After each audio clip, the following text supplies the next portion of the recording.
করছেন। আসসালামু আলাইকুম। এখন দেখবেন সংবাদ শিরোনাম।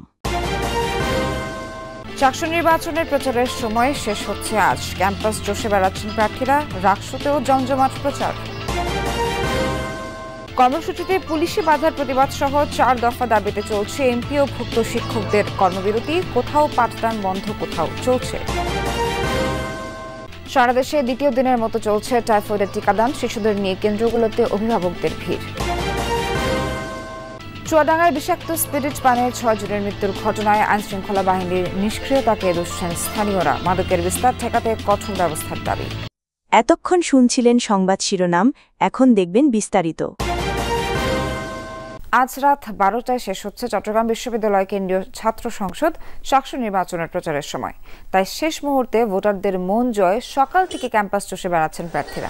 প্রচারণার শেষ দিনের একটি মুহূর্ত যেন নষ্ট করতে চান না প্রার্থীরা।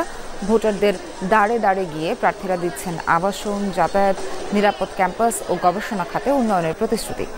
ভোটাররা বলছেন প্যানেলে নয়, ভোট দিবেন প্রার্থীদের যোগ্যতা বিবেচনায়।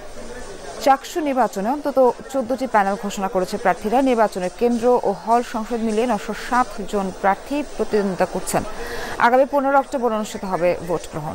প্রার্থীরা কিন্তু এরই আগেই তাদের যে গণসংযোগ সেটি শেষ করেছে। এখন শেষ মুহূর্তে কেবলমাত্র তাদের যে ব্যালট নাম্বার সেটি যাতে ভোটারদের কাছে সঠিকভাবে পৌঁছানো যায় সেই কাজটি এখন শেষ মুহূর্তে করছে। আমরা এই মুহূর্তে ব্যবসায়িক প্রশাসন অনুষদের সামনে রয়েছে। এখানে বিভিন্ন প্যানেল, বিশেষ করে ছাত্র শিবির এবং ছাত্র দলের যে প্যানেলগুলো রয়েছে সেই প্যানেলের ভিপি এবং জিএস প্রার্থীরা এখানে এসেছেন। তারা গণসংযোগ করেছেন এবং তাদের সাথে সাথে অন্যান্য যে ছোট ছোট প্যানেলগুলো রয়েছে এবং স্বতন্ত্র প্রার্থীরা রয়েছেন তারাও কিন্তু সমান তালে গণসংযোগ করছেন। আমরা দেখছি শেষ মুহূর্তে কিন্তু প্রার্থীরা এবং শহরের মাঠেও তারা গণসংযোগ করছেন, বিশেষ করে বটতল স্টেশন এবং তারা গণসংযোগ করছেন বিশেষ করে বটতল স্টেশন এবং 16 স্টেশন, এই দুটি জায়গা থেকে বিশ্ববিদ্যালয়ের শিক্ষার্থীরা শাটল ট্রেন যোগে কিন্তু ক্যাম্পাসে আসেন। সেক্ষেত্রে সেখানে একটি বড় ধরনের প্রচারণার একটি সুযোগ রয়েছে। সেই সুযোগটিও আসলে এখানকার যারা প্রার্থীরা রয়েছেন তারা মিস করতে চান না। আমরা দেখছি আজকে যেহেতু পরীক্ষা এবং ক্লাস রয়েছে, শিক্ষার্থীরা এসেছেন ক্যাম্পাসে এবং সেই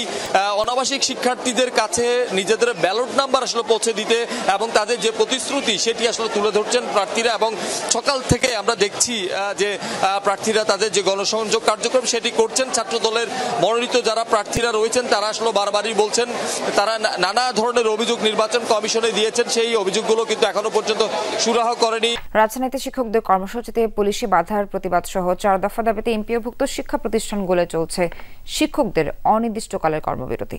তবে শিক্ষা প্রতিষ্ঠান ভেদে দেখা গেছে ভিন্ন ভিন্ন চিত্র। অনেক এমপিওভুক্ত স্কুল কলেজে সকাল থেকে শিক্ষকরা উপস্থিত থাকলেও পাঠদান থেকে বিরত রয়েছেন।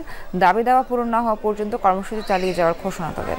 আবার কোথাও কোথাও যথারীতি ক্লাস চলছে। যেসব শিক্ষা প্রতিষ্ঠানে পাঠদান চালু রয়েছে সেখানকার শিক্ষকরা বলছেন আন্দোলন কর্মসূচির সাথে সংহতি রয়েছে তাদের, কিন্তু শিক্ষার্থীদের ক্ষতির কথা চিন্তা করে পাঠদান কার্যক্রম চালিয়ে যাচ্ছেন তারা। রোববার রাজধানীতে প্রেস ক্লাবের সামনে 20% বাড়ি ভাড়া সহ বিভিন্ন দাবিতে অবস্থান কর্মসূচি পালন করছিল এমপিওভুক্ত শিক্ষকরা। এ সময় পুলিশের সাথে ধাওয়া পাল্টা ধাওয়া হয় তাদের। লাঠিচার্জ ও সাউন্ড গ্রেনেড ছোড়ে পুলিশ।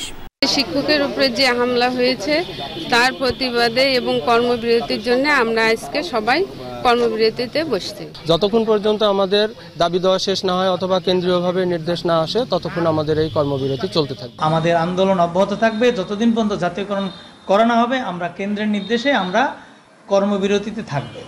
খুলনাতে এমপিওভুক্ত যে স্কুলগুলো রয়েছে সোয়ার, তার বেশি সংখ্যক স্কুলই যদি বলি 2-1টি হাতে গোনা ছাড়া কোনো স্কুলেই পাঠদান চলছে না। সকাল থেকে শিক্ষার্থীরা স্কুলে আসলেও এখন সব স্কুল প্রাঙ্গণ কিন্তু একেবারেই শূন্য। অর্থাৎ যেহেতু শিক্ষার্থীরা স্কুলে এসেছিল, এসে শুনেছে যে তাদের ক্লাস হবে না, সে কারণে শিক্ষার্থীরা আসলে বাড়ি চলে গিয়েছে। তবে শিক্ষক যারা রয়েছে তারা এখনও স্কুল অভ্যন্তরী অবস্থান করছে। আমরা যে স্কুলটিতে রয়েছে এটি নগরীর একটি এমপিওভুক্ত স্কুল, মাধ্যমিক স্কুল। যদি দেখায় যে এই স্কুলে যে সমস্ত শিক্ষকরা রয়েছেন তারা কিন্তু তাদের যে শিক্ষক মিলনায়তন কক্ষটি রয়েছে সেখানে তারা অবস্থান করছে। তাদের সঙ্গে কথা হয়েছে, তাদের যে 3 দফা দাবিতে তারা যে আন্দোলন করছে।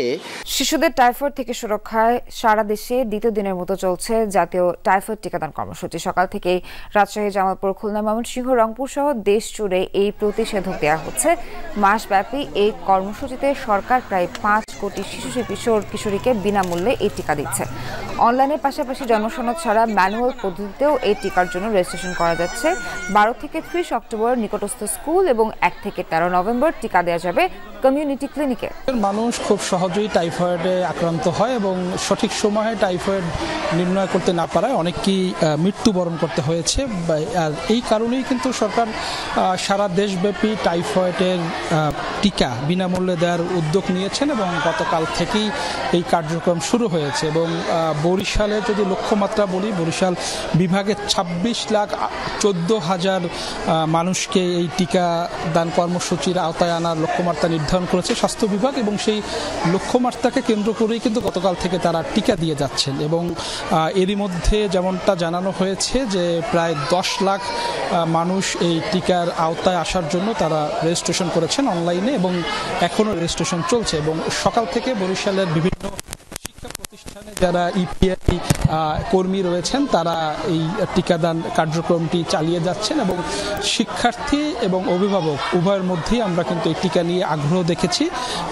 যারা যখন আসছেন, যেহেতু স্কুল চলছে, যখন ক্লাসের বিরতিতে বা লেইজারে যখন যারা সুযোগ পাচ্ছেন তারা কিন্তু এই টাইফয়েডের টিকাটি নিচ্ছেন এবং তারা খুবই গুরুত্বের সাথে দেখছেন। কারণ গতকালে যিনি এই বরিশালে টাইফয়েড কর্মসূচির যে টিকাদান কর্মসূচি উদ্বোধন করেছিলেন। চুয়াডাঙ্গায় বিষাক্ত স্পিরিট পানে একে একে 6 জনের মৃত্যুর ঘটনায় মাদকের সহজলভ্যতা ও আইন শৃঙ্খলা বাহিনীর নিষ্ক্রিয়তাকে দুষছেন স্থানীয়রা।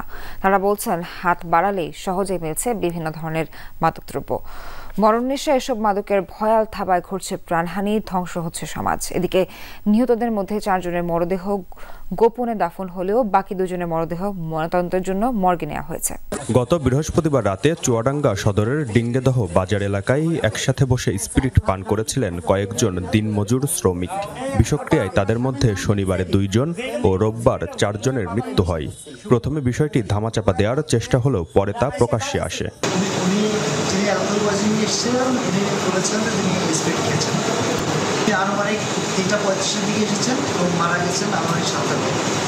একই ইউনিয়নের 6 জনের মৃত্যুর ঘটনার জন্য মাদকদ্রব্যের সহজলভ্যতাকে দায়ী করছেন স্থানীয়রা। তারা বলছেন, হাত বাড়ালেই যেমন পাওয়া যায় মাদক, তেমন রয়েছে প্রশাসনের তৎপরতার অভাব। জানতাম না যে এই অ্যালকো খেয়েরা মারা যাচ্ছে। আমরা হয়তো মনে করেছি যে হয়তো কোনো অকারণে অসুখ বিসুখে হয়তো মারা গিয়েছে। তারপরে আস্তে আস্তে জানতে পারলাম যে এরা অ্যালকো খেয়ে মারা গিয়েছে। আমাদের এলাকায় মাদকের এত সহজলভ্যতা হয়েছে, সীমান্তবর্তী বর্ডার এলাকায় এত পরিমাণ মাদক মানুষ সেবন করে না। তারা মাদক বিক্রি করে, তাদের সুষ্ঠু তদন্ত চাই। তারা এই দেশটাকে একদম ধ্বংস করে দিচ্ছে। মাদকের ভয়াবহতা এমন যে প্রাণহানির মতো ঘটনা ঘটছে প্রায়ই। এসব ঘটনায় মাদক ব্যবসায়ীদেরকেই দায়ী করছেন স্থানীয় জনপ্রতিনিধিরাও।